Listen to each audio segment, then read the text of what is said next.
What is going on, everyone? It's your boy CJR Sports, and today we'll be doing our official Week 1 game picks. We'll be going through, I'll be showing you guys which team I pick, and I'm going to give a brief description on why. So let's get right into this video. So as you guys see in the top of your screen, you have the Buffalo Bills. They already played. I'm recording this on Sunday morning. They've already played. The Bills won 31-10. I'm in a survivor, kind of like the survivor / pick'em league with people at work. So I'm very, very happy because I believe most of them picked the Rams. The reasons why I picked the Bills, I know we already know what happened, but the reason why I picked the Bills over the Rams, one, it was because I wasn't going to trust Matthew Stafford, was one. And two, the Rams defense got worse. Well, one of the players from the Rams defense went to the Buffalo Bills, and he played a big impact on the game. He had 2 sacks, and we're talking about Von Miller. The Buffalo offense, I'm going to say is going to get a little worse from last year. Of course, not having Brian Daboll, Cortland Sutton, and Emmanuel Sanders, but they do have Gabriel Davis, who did have a touchdown, 4 receptions for 88 yards in the game. He was on the left side of Josh Allen, so the first read is always to your right. You go 1, 2, 3, and he just wasn't targeted as much as I think we all thought he was going to be targeted. Isaiah McKenzie did play a little bit of a role, and Jamison Crowder when the defense was going to run zone or when it was kind of a thought process where the defense was going to run zone, they played Jamison Crowder in there, and he played pretty well. So it looks like they do have a couple weapons, but I don't think Jamison Crowder and Isaiah McKenzie are as good as Cole Beasley and Emmanuel Sanders, but it looked like Devin Singletary played pretty well, and the entire defense as a whole played pretty well. I mean, they only let Matthew Stafford throw for 240 yards, and the majority of that was to Tyler Higbee and, of course, Cooper Kupp. I know Tyler Higbee, I believe, had 5 catches for like 40 yards, but besides Cooper Kupp's ridiculous 13 catches for 100 and I think almost 50-plus yards, I mean, they were pretty much non-existent on offense, and especially Cam Akers had 3 rushing attempts for 0 yards, was non-existent. And I'm going to go on a limb here. I think the Buffalo Bills could have a legit shot of going undefeated this year. I know there's always that one team that we always talk about that could go undefeated. They legit, if they can stay healthy, and that's just the biggest what if they can stay healthy, there's no one that's going to beat this team the way that Josh Allen was able to play on Thursday. But getting right into it now, the first game that we have is the Saints versus the Falcons. 93% had picked the Saints and 7% had picked the Falcons. I think this was a pretty easy no-brainer. I think the Falcons have a chance to be one of the worst 2 to 3 teams in the NFL this year. Nothing against Marcus Mariota, but I just think the entire roster itself is just not very good. And I think Matt Ryan made this team a lot better last year. I think, of course, Matt Ryan to Marcus Mariota, you're going to have some bumps in the road. They were able to get Drake London in the draft, but I don't think week 1, a rookie of even Drake London's stature is going to wow the NFL. It's going to take him 4 to 6 weeks to kind of get acclimated, and there was a chance that he wasn't going to even play today. And the same thing goes on to the other side of the ball, to the Saints with Chris Olave. I just don't see Chris Olave playing a massive role to really start, and especially when they have Jarvis Landry and Michael Thomas is expected to play. I just don't see Chris Olave playing a big role, but the other 2 weapons that I said, plus Alvin Kamara, plus this offensive line, plus Jameis Winston. I'd rather have Jameis Winston than Marcus Mariota, and by far the Saints have a much better defense. I think the Saints could easily win this game by 10 to 14 points. And then another game where I think we have one of the other worst teams in the NFL in the Chicago Bears, who probably, in all accounts, probably have the worst constructed roster in the entire NFL. They play the San Francisco that might have besides from the quarterback position, one of the most talented rosters in the entire NFL. I mean, the entire San Francisco 49ers defense is incredible, especially that defensive line and those linebackers. They are absolutely incredible. The Bears' offensive line has struggled year in and year out. The biggest issue is they can't give Justin Fields enough time to be able to go through his reads. I love Darnell Mooney. I think he's a very, very good player, but besides that, there is no one else on the roster besides really David Montgomery, who I think is a very talented running back, but the offensive line play, he is not going to be able to run anywhere because of this offensive line and this really stout D-line. I think this could be a blowout game, and I think after the first half, probably no one's really going to watch this game. Then we have from out of the AFC, the AFC champions, the Cincinnati Bengals play the Pittsburgh Steelers. And I don't know why this is a 91 to 90% ratio going towards the Bengals. I do think the Bengals are a very, very good team, but I mean, from what the Steelers were able to do in preseason, and they still have that defense, I mean, I think this game could be very close. This game could be very close. If Mitchell Trubisky is able to play the way that he was able to really win the starting job, and with the Bengals, and the Bengals are going to probably come out flat to start the season, just like they did last year. So, especially with Joe Burrow coming back from that appendix injury and that surgery, didn't get any live snaps in preseason.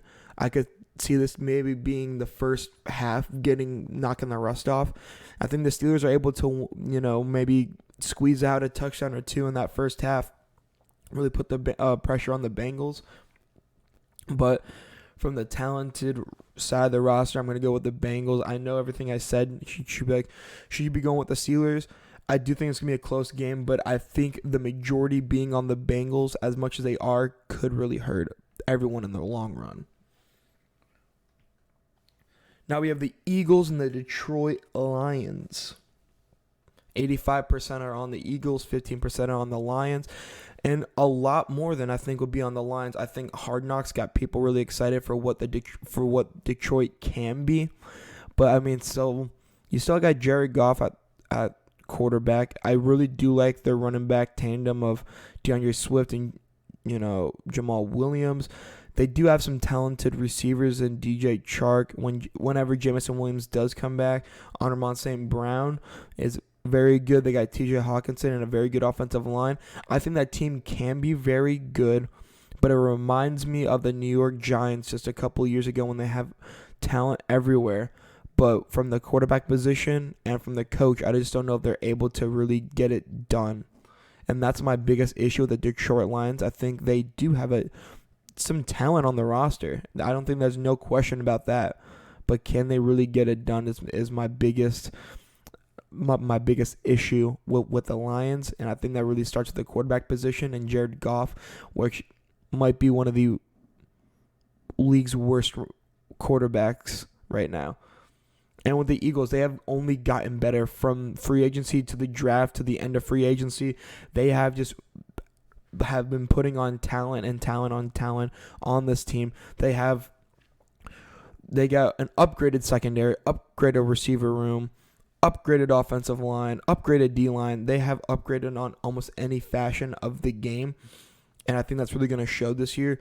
I was talking to someone the other day. I think the Eagles can go out and have a chance of being a legit contender in the NFC, and I wouldn't be surprised if we see them in the NFC Championship or even the Super Bowl coming this year with how much talent that's really on that roster. Now going to the AFC East matchup, the New England Patriots and the Miami Dolphins. I have the Miami Dolphins. I did not like what I saw out of the New England offense in preseason. I do like their defense. I really like their defense, but I just think for an offense that can be as high-powered as the Dolphins, with Jalen Waddle, Tyreek Hill, Raheem Mostert, Chase Edmonds, Mike Gesicki. How much this roster can be so explosive. I think it's going to be just a little bit too much for the Patriots. Week 1 at least, because the Patriots sometimes can get off to a very rocky start. At least for week 1, I think I'm going to have the Dolphins winning this. And this is going to be a true test for Tua to be able to see if he can hit those Tyreek Hill 50, 60-yard bombs in stride versus underthrowing them like we have seen in the past. So this is going to be a real testament game. And this game is either that the Dolphins are going to win by almost 10 plus, or the Patriots are going to win by a very small margin. I don't think there's anything in between that. This next game, we have the Baltimore Ravens versus the New York Jets. Especially with the news with Joe Flacco starting and not Zach Wilson, I think this was an easy pick for everyone. I think the only reason why people are picking the Jets is maybe that Joe Flacco has that revenge game against the Ravens. But for the most part, I think everyone's picking the Ravens. They might have the most talented defense out of anyone in the NFL right now. And to be able to have a healthy Lamar Jackson come back in there and a healthy J.K. Dobbins, I mean, I don't see anyone really beating this team as much either. I think this team can make a legit run as well for the Super Bowl this year. And with Lamar betting on himself, he's going to want to play better than anyone. I think we're going to take the Ravens almost all year. And this is one of my picks where I'm going against the public. I have the Jaguars beating the Commanders. 66% are on the Commanders, 34% are on the Jaguars. I do like what the Jaguars did in free agency and in the draft. You got Trayvon Walker, who has played pretty well in preseason. You got Josh Allen on the other side of Trayvon Walker. I do like them adding another corner as well.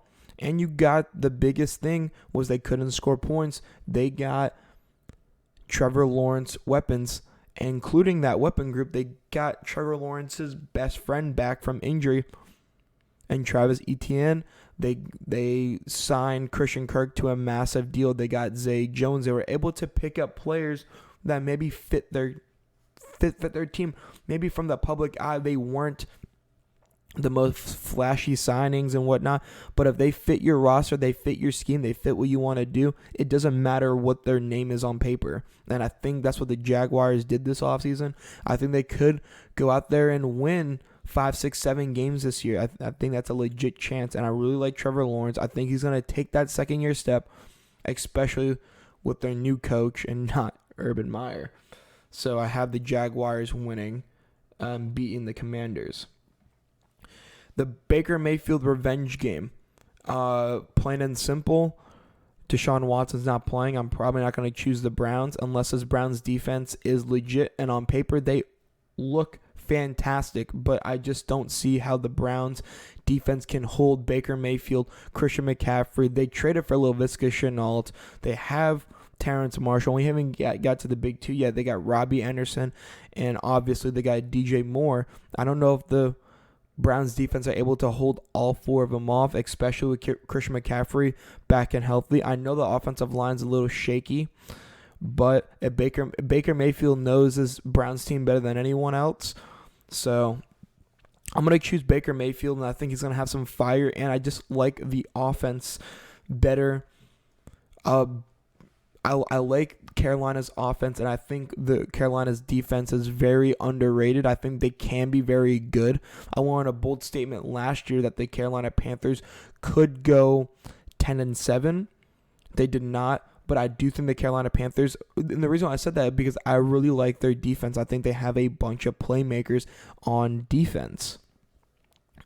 And then Christian McCaffrey got hurt. They started off 3-0 with Christian McCaffrey in the backfield. He gets hurt. They struggle. I mean, he's the heart and soul of this team. They have Christian McCaffrey.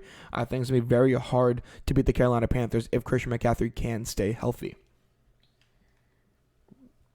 In a game where I think it's going to be a blowout, I do think it could get off to a rocky start with Matt Ryan under center, learning the new weapons. The one thing I do not like what the Colts did, they let T.Y. Hilton walk. and they didn't really get anyone else to replace him. But you still got Jonathan Taylor and Nyheim Hines in the backfield. I think that's a great tandem. They just extended Quentin Nelson yesterday. This offensive line is going to be one of the best in the league. Their defense is going to be very good. No Shaquille Barrett. Shaquille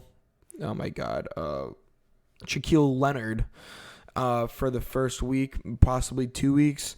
But against the Texans, you really won't need him. I think this game is going to be over in the first half. And my biggest controversial pick, because I'm a New York Giants fan, the Giants are going to beat the Tennessee Titans.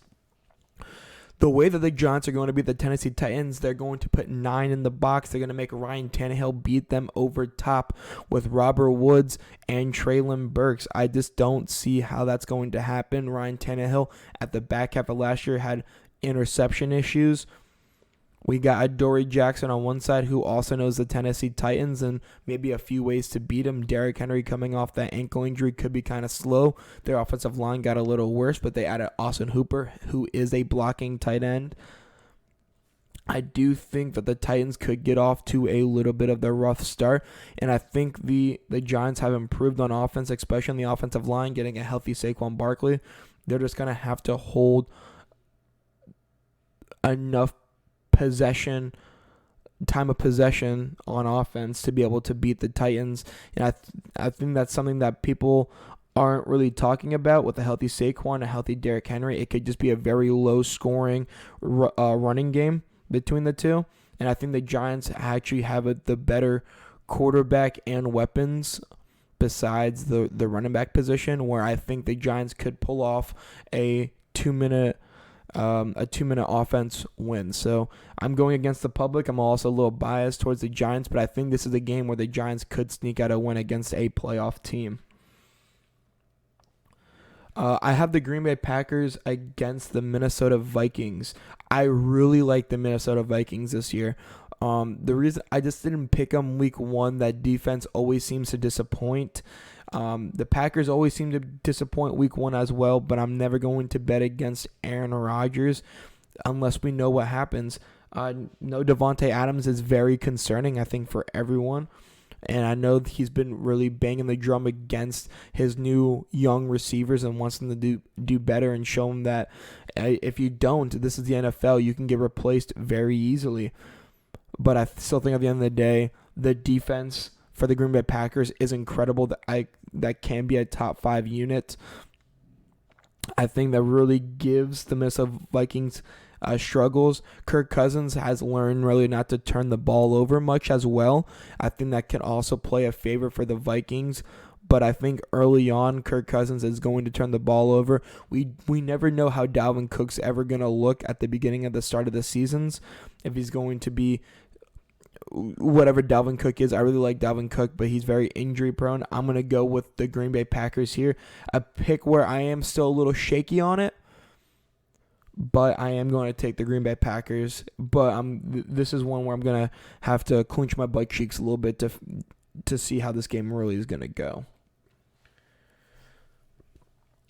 I think with this game, the Chiefs and the Cardinals is a game where I can also lose.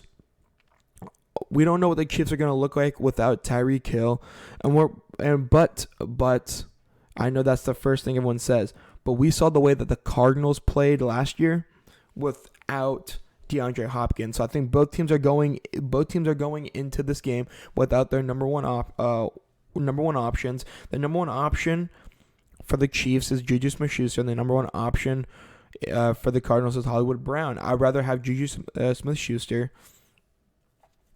And I think the Chiefs' defense always play better than what it says on paper. I'm going to go with the Chiefs. I'm never going to count out Patrick Mahomes. They still have the big three in Andy Reid, Patrick Mahomes, and Travis Kelce. I'm going to bet on them as much as I can, and I think 85% of the public is with me. I think people are overhyping the Tyreek Hill change. They added players like MVS who are as fast as Tyreek Hill that are able to play very similar roles, and McCall Hardman that can play very similar roles. But they haven't had a player like Juju Smith-Schuster who can just be that possession guy, who can catch the ball in the middle of the field, who's going to get open on almost every other play. And they got him on a cheap deal. We're really excited to see what Juju does in this offense with Patrick Mahomes. And from what we were able to see from training camp, he has been an animal. He's been eating up the Chiefs defense. So I'm really excited to see what he does against the Cardinals secondary, who really needs help, who they need a corner bad. So for the last 4:30 game before we get into the Sunday game, we have the Las Vegas Raiders versus the Los Angeles Chargers. And I have the Chargers at home. I think the Chargers are almost my favorite to come out of the AFC. I think my AFC championship already wrote them down to the Bills and the Chargers. Justin Herbert is my MVP candidate this year. They improved so much on defense. J.C. Jackson, Khalil Mack, Sebastian Joseph Day, Kyle Van Noy. They added so many players on that defense to make them elite. And then you have Keenan Allen, Austin Eckler. They extended Mike Williams. They got Gerald Everett, who is better than Jared Cook. And then you look at the offensive line. They got better on the line in the draft. But then you look no further than Justin Herbert and says that he can keep us in any game, in any situation. But then you look on the Raiders side. They got better on defense. They got Chandler Jones. And then now, they got Devontae Adams, Hunter Renfrow. They just extended Darren Waller yesterday. So there is a concern for picking the Chargers, but I'm going to pick the Chargers at home. I think this is going to be a fantastic 4:30 game. I think the Chargers are going to get ahead early, and I think everyone is on their side where they're just going to play loose. And especially from what Josh Allen was able to do to the Bills, do with the Bills against the Rams on Thursday Night Football. Everyone's like, yeah, these young quarterbacks that are studs, we can never count them out. Like Patrick Mahomes and also Justin Herbert, where we can just never go. We can't count them out. So I'm going to take the Chargers, where I think this is another controversial game where you can go Raiders, but I'm going with the Chargers. I'm taking the hot hand and the team where I think can easily win the Super Bowl this year. And the Sunday night game, we have the Bucs versus Cowboys.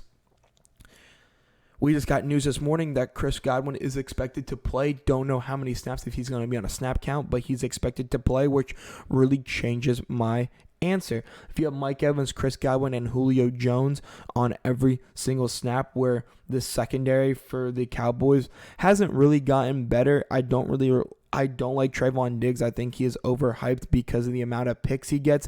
He's one of those corners that, instead of making maybe the safer decision and maybe not jumping routes all the time and just getting the secure tackle, he jumps the routes. Sometimes he gets lucky, sometimes he does not. But when he does not, the other team, gets a 75-yard slant and they bring it to the house because he missed the tackle because he decided to go for the ball. And I think we're starting to see Trayvon Diggs maybe be a little bit more disciplined this year, but in the videos in training camp, he was getting cooked. And so, and the entire defense as a whole, I think it's good. I think Micah Parsons could be a defensive MVP this year. So I think that's an area to be concerned with a Bucs offensive line who has been getting injured all offseason. But I think Tom Brady and this weapons is able to combat and play way better than the Dallas Cowboys and their weapons. So I'm going to take the Tampa Bay Buccaneers, but a very close game on all accounts. But guys, thank you so much for watching. If you haven't already, make sure you leave a like and subscribe to this channel. And I'll have a video hopefully out on Tuesday or Wednesday where we break down and see where I went wrong with all these picks and whatnot. And then we'll have our game picks hopefully on Saturday versus Sunday. But thank you guys so much for watching. And it's your boy, CJR Sports, and I'm out. Peace, guys.